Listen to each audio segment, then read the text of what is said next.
Hello, this is Mary from Imaginary's Creations, and today I'm going to do a couple of different finishing techniques or show you some different ways that you can use medium on paper clay. So I hope you stick around, and if you have any questions, please don't hesitate to send me an email or leave a comment on the blog, and I'll be happy to get back with you as soon as I can. I'm going to start off with showing you a couple of embossing powder techniques that you can use on paper clay. Okay, so the first thing I'm going to do is I'm going to show you how to make something look a little bit like leather. It's going to be using my Tim Holtz Distress inks, and I'm also going to be using this ultra clear embossing powder. And I'm wearing my best shirt for you today. I actually have about 15 of these because I'm a mess when I create. So let's get started here. I've got some pieces of paper clay that I've pre-cut and dried out. They're cut pretty thin, or rolled out pretty thin, about 1/8 of an inch.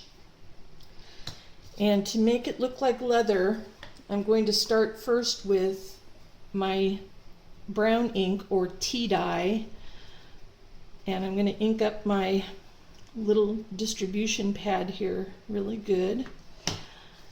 And I'm just going to start coloring, smearing, dabbing, and getting a nice little brown coat on here. Now, some of the things that you can use this for, especially like the shape that I've just created, they can be bookmarks. They can be pieces that can be used in jewelry making, necklaces, name tags, all kinds of good stuff like that. So we get this all browned up. It doesn't have to be an even coat because technically leather is not evenly colored in the first place, and after they've dyed it, it's still not perfect. We're going to make kind of a mahogany colored leather. So the next one I'm using is my aged mahogany. So I ink up the little delivery system here, and I kind of go a little bit on the outsides here, like so. And then I kind of go throughout, just lightly, getting some of the color dabbed in there.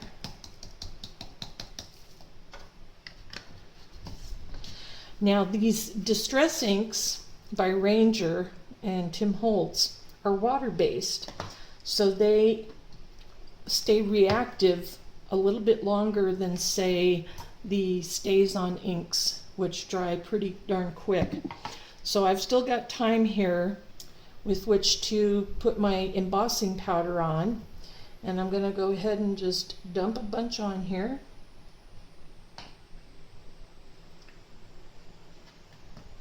Shake it off. I've got a coating on there now. Let me move this out of the way here, and I'm going to take my heat tool and I'm going to be melting the embossing powder.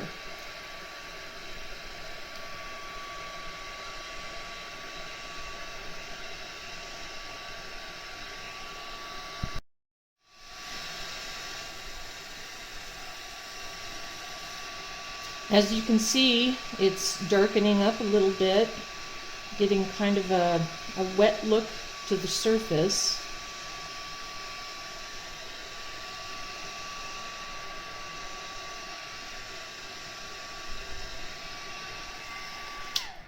Of course, it will be a little hot, but being a mom, I have temperature resistant fingers.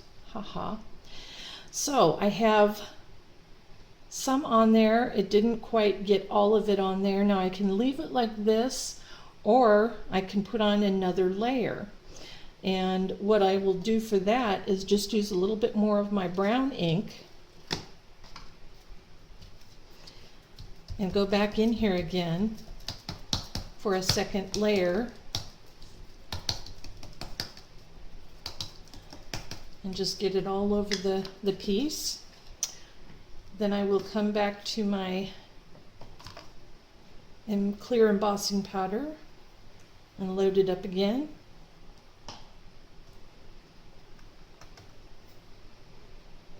Lightly tap to get most of that off.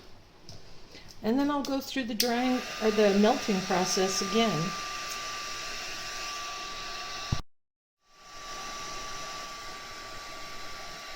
All right, we're nearing the end of this. And as soon as I get the last little bits of this melted, I will hold it up for you to see. But it's looking pretty gorgeous right now.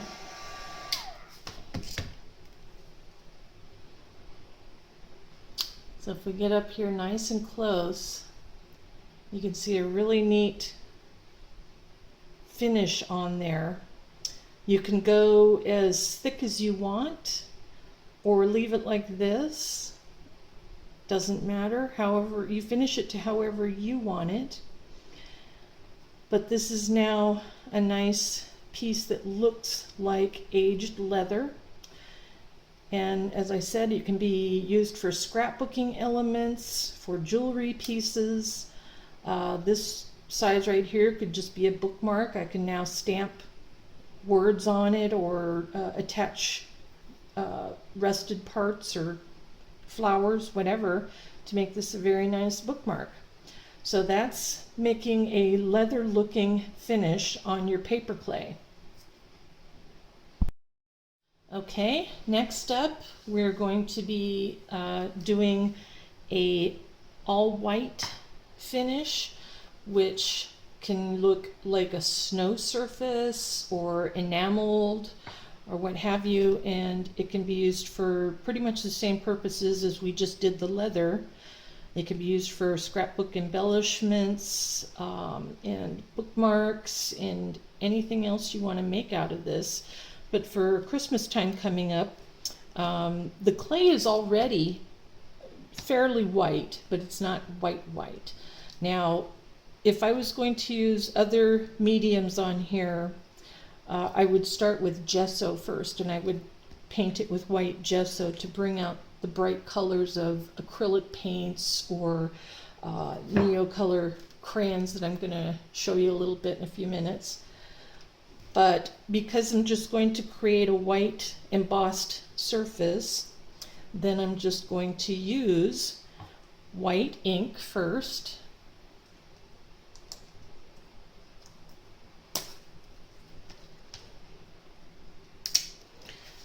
And I will ink up my surface really good. Just get it kind of loaded. Trying to remember that this stays on ink, dries faster, soaks in faster, so I have to move kind of quickly.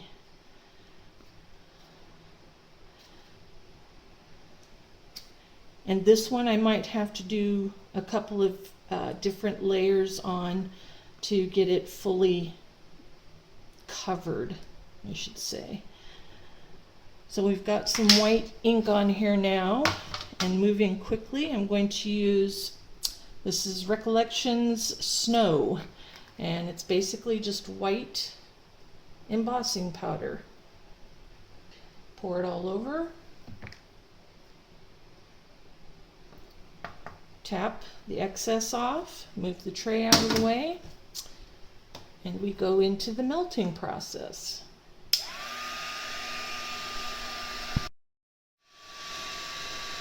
We're getting to the end of the first melting, and if I look at it, it looks like newly fallen snow, maybe the first layer. I obviously missed some spots here with the ink, and it's not thick enough or enameled enough looking for me. So I'm going to do a second layer.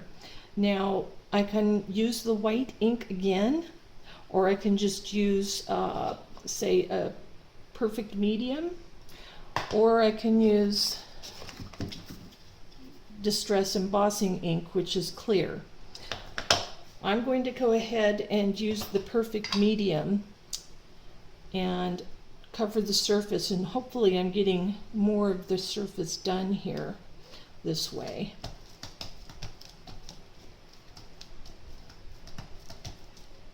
Try to get the edges down the center and so forth.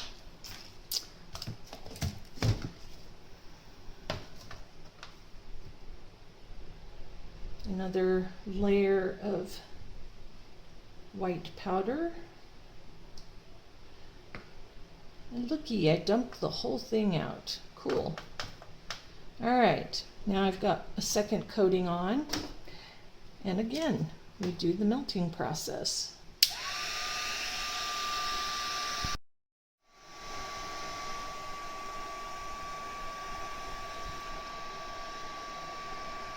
So I wait to make sure that it's pretty much all melted.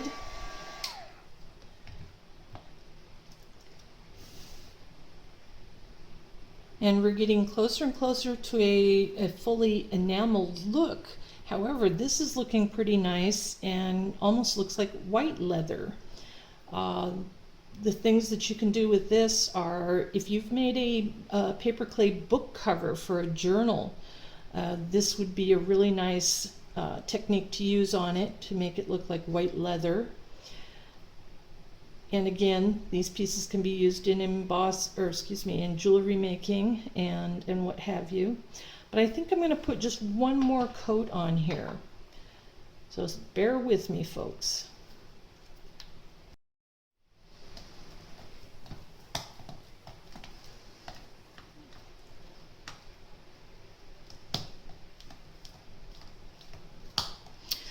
All right, so I've got some more perfect medium on there. And I'm going to cover again with my white embossing powder. And this is the third layer. So we're going to see how nice this turns out.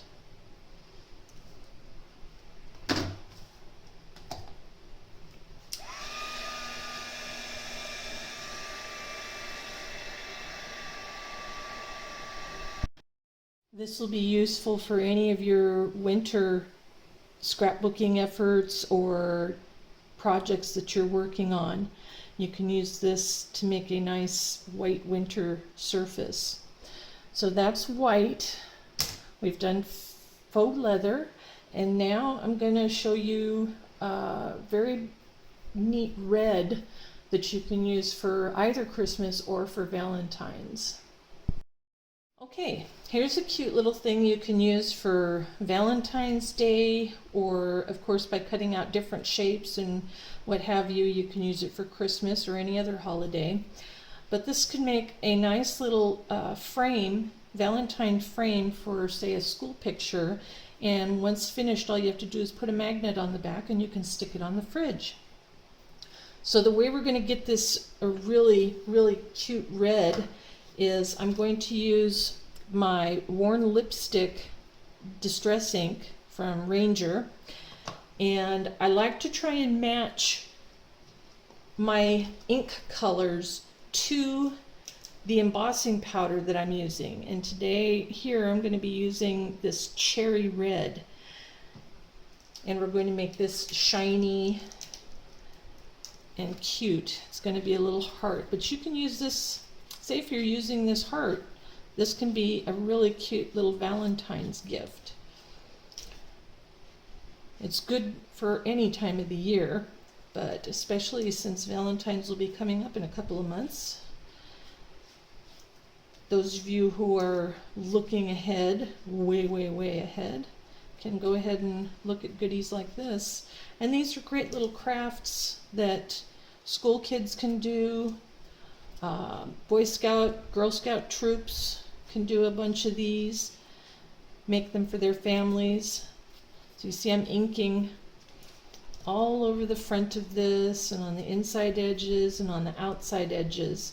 And as I said, these Ranger inks are water soluble, so they are reactive to water. They stay a little tiny bit moister longer than other inks. And so now I've got the red ink on there, and I'm going to pour my cherry embossing powder over the top of it. I'll just tap it off a little bit here, and I accidentally knocked some off, so I'm going to kind of re-ink that area and put a little powder back on there. There we go. Now I'll do the melting on here.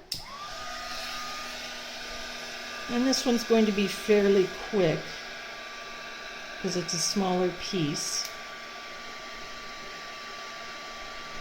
But you just melt these embossing powders.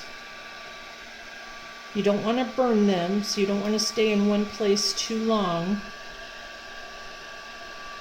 But as you can kind of see it melting a little bit there as I move along, bubbling even a little bit. You don't necessarily want bubbles, but it's not going to kill anything.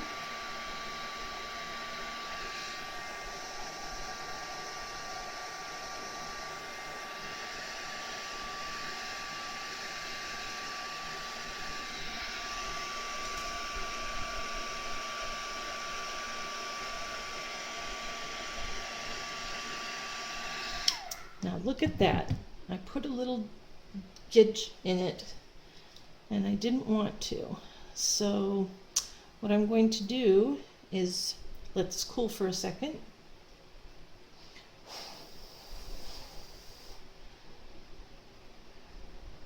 And I'm going to use my ink once again.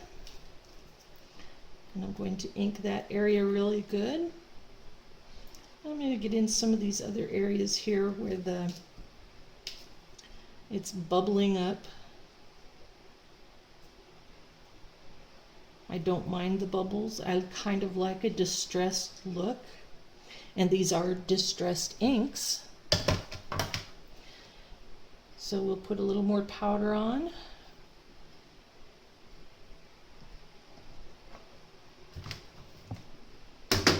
And go back again to melting.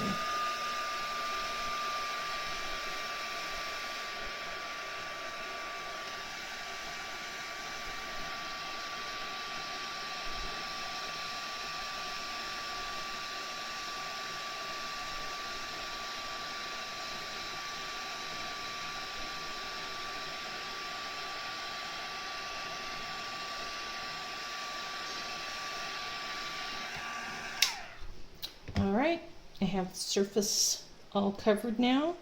I'm going to let it cool off a minute.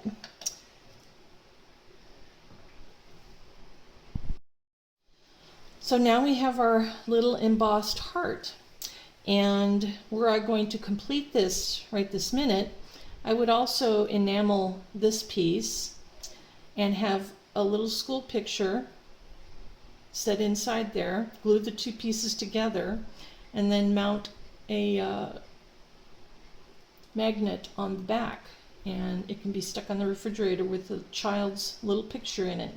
You can add ribbons, flowers, bows, all kinds of good things to dress it up a little bit. But the main thing I wanted you to see was that I usually try to match my ink color to my embossing powder for a richer look. I'll also tell you another nice little inexpensive tip here. This is an oven mat. It's pretty much the same materials that those $17 to $20 heat mats through Ranger or what have you are. Only I can get 2 of these for $8 at the flea market. They go up to 500 degrees. And they're perfectly fine for all of your crafting needs. So if you don't want to be spending that money on those more expensive brand names, then go check out your local flea market and see if they have anything like that. All right, next I'm showing you how to put some embossing powders on these stamped surfaces. Now, I experimented and mixed together half paper clay and half of the Delight clay. So it's a 50-50 mixture, and I rolled them out and stamped on them. I wanted to see what the interaction was and if there was anything special about it afterwards. It is a tiny bit lighter in weight than the normal paper clay would be, but other than that, I really didn't see much of a difference. And right now I'm going to use this aged bronze embossing powder on here. I like things to have a metallic surface sometimes, and to make it kind of look antiqued, I'll use my brown again, my brown ink, and I'll just kind of go in here and see how that really highlights that texture. And it's darker on the top and lighter down in the grooves. I really like that. It looks almost like damask wallpaper.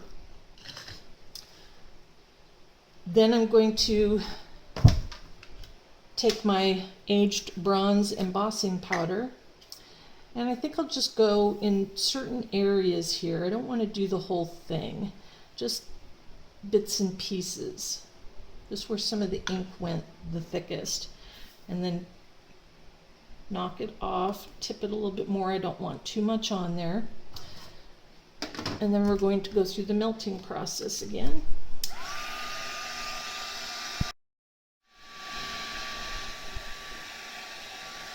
All right, kind of finished there.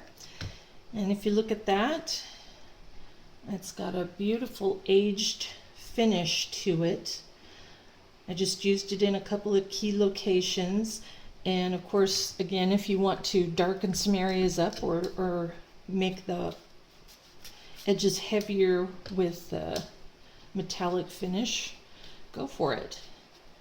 And the more you play with it, the more you can really get some neat finishes on there. I think I'll put a little bit more up here in this corner, and maybe a little bit right down there at the bottom. Tap it while it's straight up, and then tap it while it's over to get off. And again, we melt it.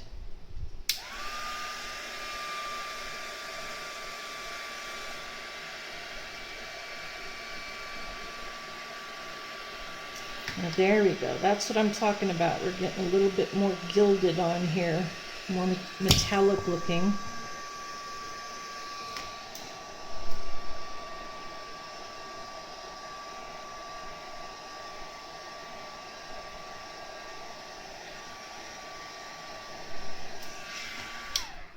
And I love how that looks.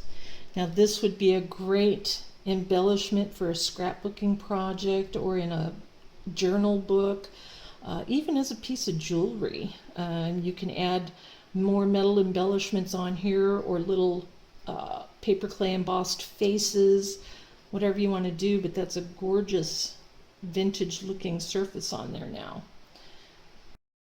Next up, I'm going to show you another type of medium that you can use on paper clay, and these happen to be my favorite.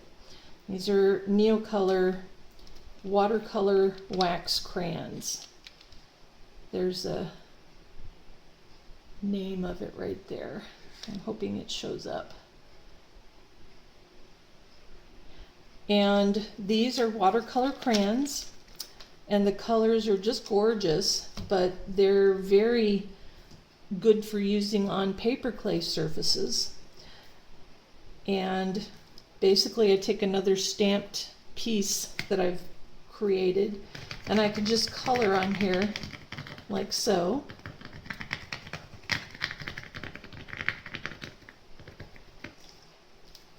use a couple of different shades of blues and greens. Just get some color on here.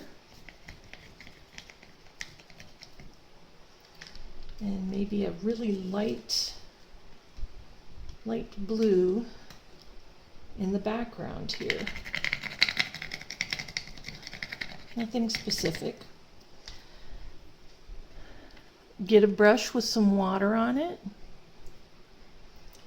and start coloring in. And these are just like watercolors, so you can just color all over. Get some beautiful washing going on in there.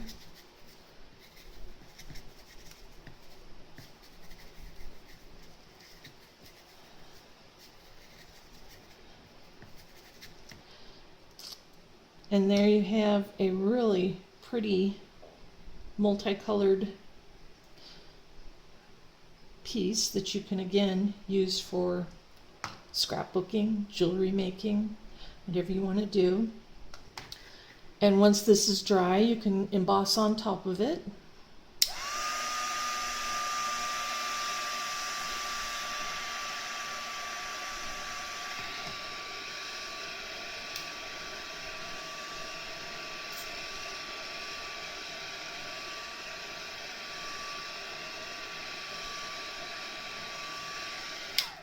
I think I'm going to go a little bit more intense with the color right up around in this corner here. So I'm going to use a darker green here and just get a little bit of intensity in there.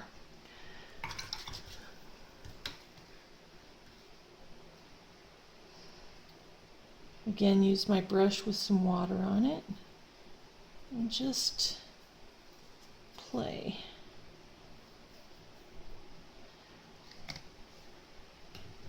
Dry it out again.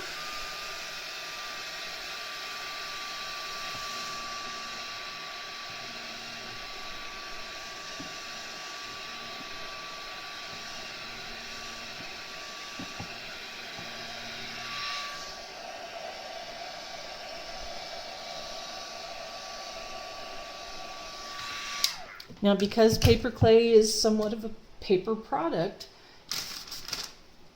you can use the different types of medium on it. You can do acrylics and oils and watercolors and all different kinds of things. It's great for any of those mediums.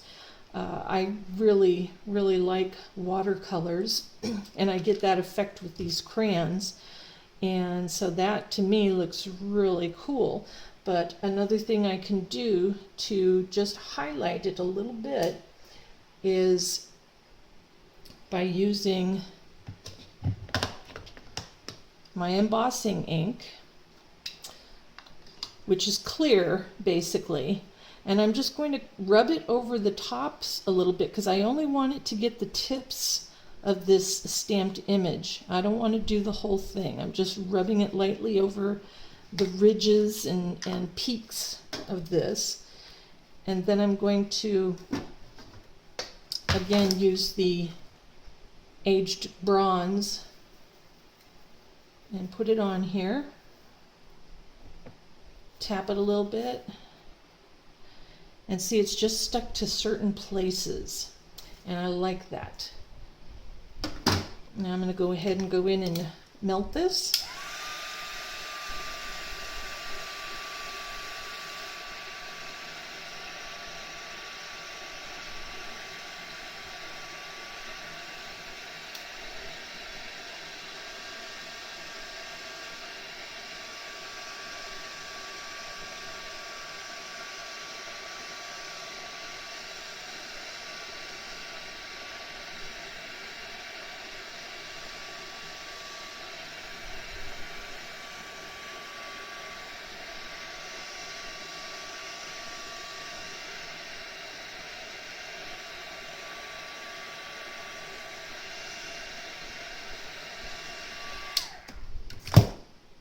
Now look at that.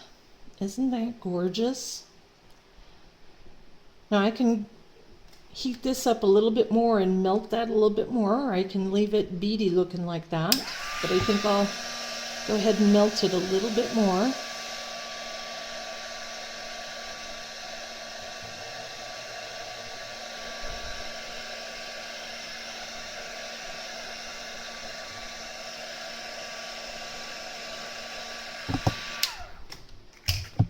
And that is gorgeous. Beautiful colors, beautiful embossing powder. Can be used for so many different things, but PaperClay takes these mediums very, very well. Okay, now to just recap, the first thing I showed you was how to make a faux leather look on the PaperClay, and oddly enough it looks like a dog treat too. Wonder if I can fool my dog with this. That would be good to be used for book making, journaling, scrapbooking. And here's the white enameled look. And these are, you know, safe surfaces that you can draw on, stamp on.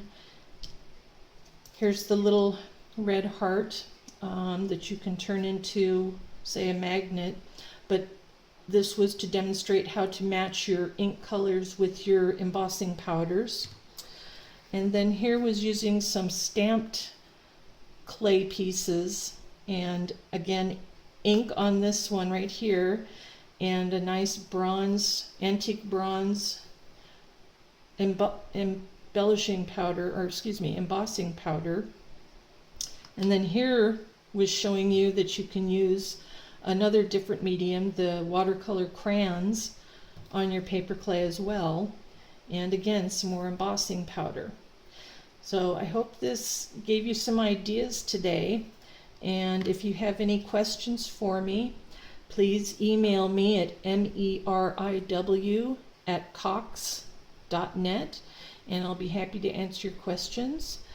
And if you've got any projects that you work on and use any of these tips, I'd love to see what you make with it. Thanks. That's it for today.